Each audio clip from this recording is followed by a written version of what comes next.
Tu le sais, tu n'as pas besoin que quelqu'un te le dise. Tu as déjà pris des résolutions, tu as déjà eu des élans de motivation, tu as déjà dit « cette fois c'est la bonne ». Et pourtant, quelques jours plus tard, tu retombes exactement dans les mêmes schémas. Tu te retrouves à scroller, à remettre à demain, à te raconter que tu feras ça quand tu seras prêt. Tu te traites de fainéant, tu te dis que tu manques de discipline, tu te compares aux autres. Mais la vérité, c'est beaucoup plus simple et beaucoup plus violente. Tu t'auto-sabotes et 97% des gens font exactement la même chose sans même s'en rendre compte. Dans ce contenu, on va décortiquer ton auto-sabotage. Je vais te montrer comment tu le crées toi-même, d'où ça vient à l'intérieur de toi et surtout comment commencer à sortir de ce piège aujourd'hui, pas lundi prochain. On va commencer par casser une illusion qui te bloque depuis des années. Tu ne manques pas de motivation. Quand quelque chose te plaît vraiment, tu trouves toujours l'énergie. Tu peux passer des heures sur un jeu, une série, un projet qui t'excite. Donc le problème n'est pas l'énergie. Le problème, c'est ce que ton cerveau associe à l'action que tu dois faire. S'il associe cette action à de la peur, de la honte, du jugement, de l'échec, il va tout faire pour t'en éloigner. Et il est très fort pour ça. Il va te donner des excuses logiques, cohérentes, raisonnables. Je suis fatigué. Ce n'est pas le bon moment. Je dois d'abord me préparer. En surface, ça ressemble à du bon sens. En profondeur, c'est un système de protection. Ton auto-sabotage, ce n'est pas de la paresse. C'est ton subconscient qui te protège d'une douleur que tu as déjà vécue.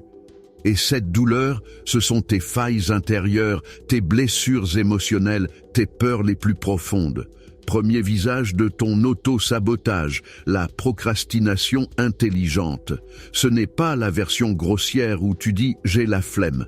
C'est la version subtile, celle qui donne l'impression que tu es sérieux. Tu dis « je dois d'abord me renseigner, je prépare le terrain, je veux faire les choses bien ». Alors tu regardes des vidéos, tu lis des articles, tu prends des notes. Tout ça donne l'illusion que tu avances. Mais tu ne fais pas le vrai mouvement qui compte. Tu n'envoies pas le message, tu ne publies pas le contenu, tu ne te présentes pas à l'entretien, tu ne t'inscris pas à la formation. Pourquoi?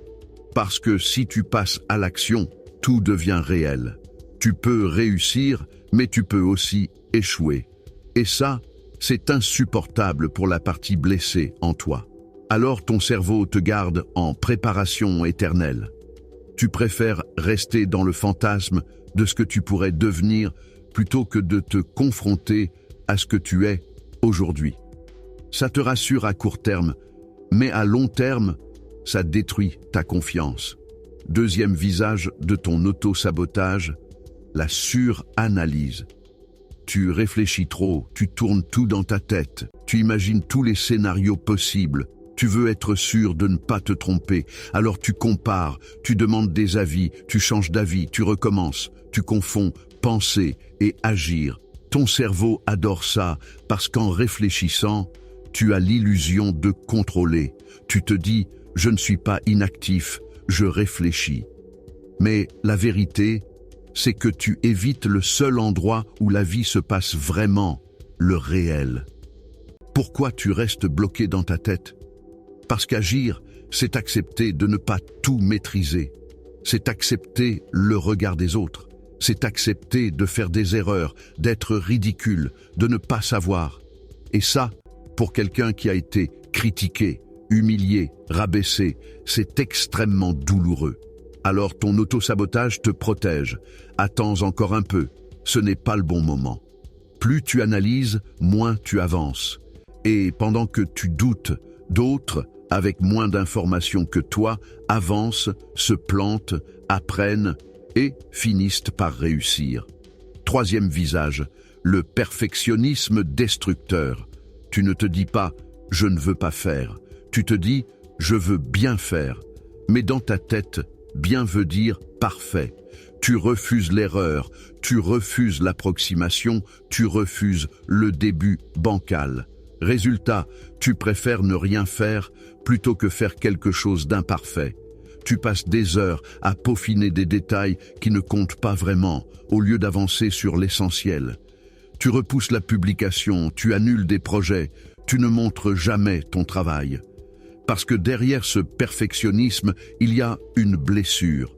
La peur de ne pas être suffisant, la peur d'être jugé, la peur de revivre ce moment où on t'a fait comprendre que ce que tu fais n'est jamais assez bien.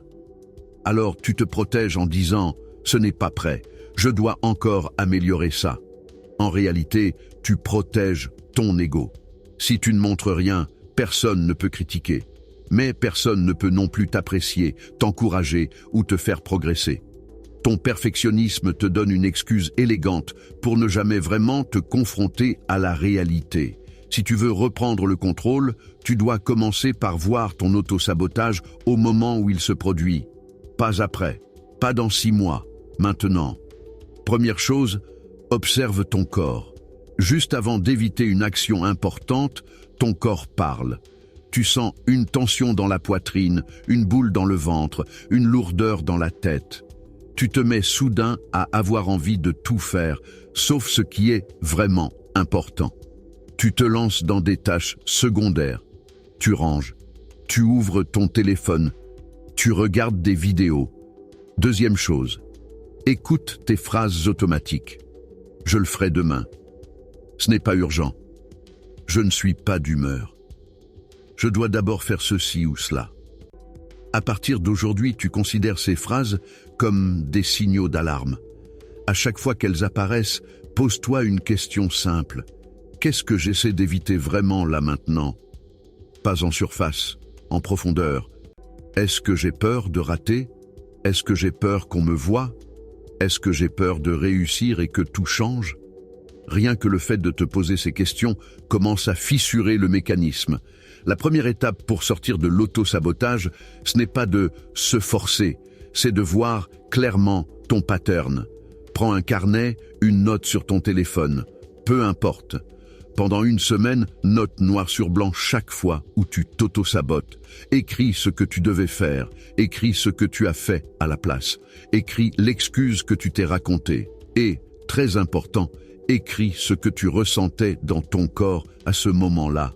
Par exemple, je devais travailler sur mon projet. J'ai ouvert Instagram à la place. Je me suis dit que j'avais besoin de me détendre avant. Je sentais une boule dans le ventre et une tension dans la gorge. Tu ne fais pas ça pour te juger. Tu fais ça pour te voir. Parce que tant que tu restes dans le flou, tu as l'illusion que c'est comme ça.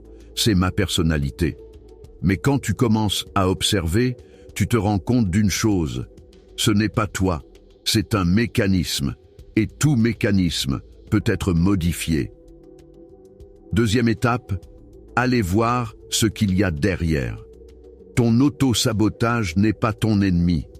C'est une stratégie que ton cerveau a construite pour te protéger à un moment de ta vie.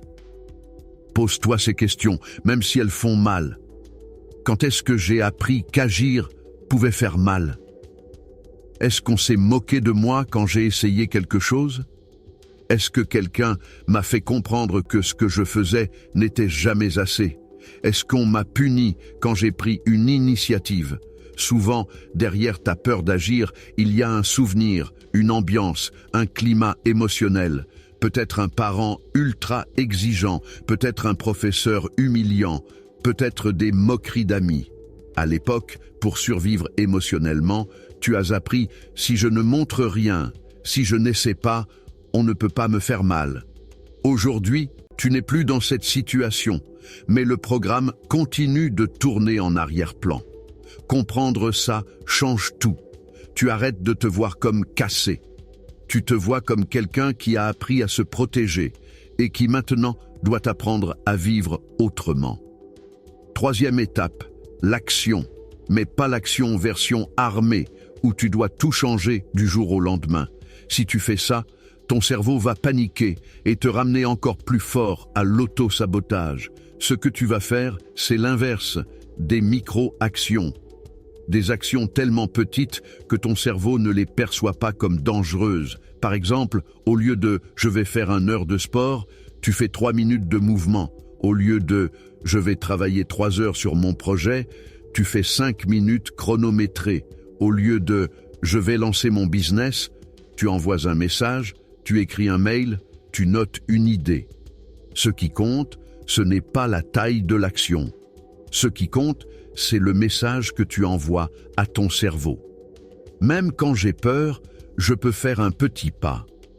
Si tu répètes ça chaque jour, tu casses le lien automatique entre peur et blocage. Tu construis une nouvelle identité, quelqu'un qui agit, même imparfaitement. Et ça, c'est beaucoup plus puissant que n'importe quel coup de motivation ponctuel. À ce stade, il y a quelque chose d'essentiel que tu dois entendre. Tu n'es pas paresseux, tu n'es pas brisé, tu n'es pas condamné à t'auto-saboter toute ta vie. Tu es quelqu'un qui a été blessé, quelqu'un qui a appris à se protéger comme il pouvait. Et aujourd'hui, ces protections te bloquent plus qu'elles ne te protègent. Alors, au lieu de te parler comme un bourreau, commence à te parler comme un allié. Au lieu de dire « je suis nul, je n'y arrive pas », dis « ok, j'ai encore activé mon auto-sabotage. Pourquoi? De quoi j'ai eu peur? Qu'est-ce que je peux faire de différent maintenant, même si c'est minuscule ?» Ce changement de regard ne te ramollit pas. Au contraire, il te donne la force de te regarder en face sans te fuir. Et c'est seulement quand tu arrêtes de te détruire intérieurement que tu peux vraiment avancer extérieurement. Maintenant, soyons honnêtes 2 minutes. Si tu ne changes rien à ton auto-sabotage, tu sais très bien ce qui va se passer. Tu vas continuer à accumuler les regrets. Tu vas voir les années passer avec toujours les mêmes promesses non tenues. Tu vas regarder d'autres personnes faire ce que toi, tu sais que tu pourrais faire et tu vas te dire « moi aussi, j'aurais pu, si j'avais commencé à temps ». Le pire, ce n'est pas de ne pas réussir. Le pire, c'est de ne jamais vraiment t'essayer, de passer à côté de ta propre vie, non pas parce que tu n'en es pas capable, mais parce que tu te tires une balle dans le pied à chaque fois que tu t'approches de quelque chose qui compte. Tu n'écoutes pas ce contenu par hasard. Si tu es encore là, c'est qu'une partie de toi en a marre. Marre de se saboter, marre de se raconter des histoires, marre de s'auto-trahir. Cette partie-là, c'est elle que tu dois nourrir maintenant. Alors on récapitule. Tu ne manques pas de motivation, tu actives un auto-sabotage qui te protège de douleurs anciennes. Il prend la forme de procrastination intelligente, de suranalyse, de perfectionnisme. Tu peux commencer à le désactiver en 3 mouvements. Voir clairement ton pattern, comprendre la blessure derrière et avancer chaque jour avec des micro-actions. Tu n'as pas besoin de tout changer cette semaine. Tu as juste besoin de prouver à ton cerveau, aujourd'hui, que tu peux agir un peu différemment. Si tu as ressenti quelque chose en écoutant ça, ne laisse pas ce déclic mourir dans 10 minutes. Abonne-toi pour qu'on continue ensemble à réparer tes failles intérieures et à reprendre le contrôle sur ta vie. Et juste après ce contenu, va écouter la vidéo où je te parle en profondeur de la procrastination et de pourquoi tu n'arrives pas à passer à l'action.